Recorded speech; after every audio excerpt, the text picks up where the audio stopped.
Guys, welcome back to our channel Tech Guidelines. Today we are going to talk about how to add fingerprint on MI phone.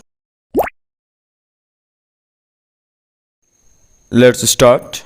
First you need to go to setting. Then you need to find for password and security. You can find it a little bit here. Click on it.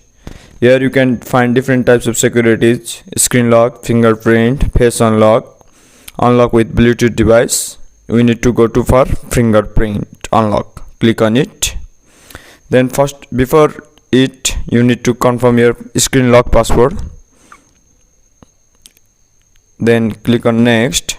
Then you can see the list of fingerprints added here, and you can click on add fingerprint for the new fingerprint. Then you need to once again confirm your password. This password is your screen lock password. Next, and now you can add the fingerprint.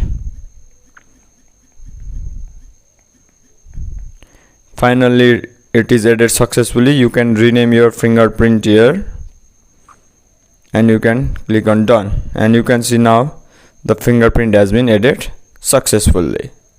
So in this way you can add the fingerprint in your MI phone.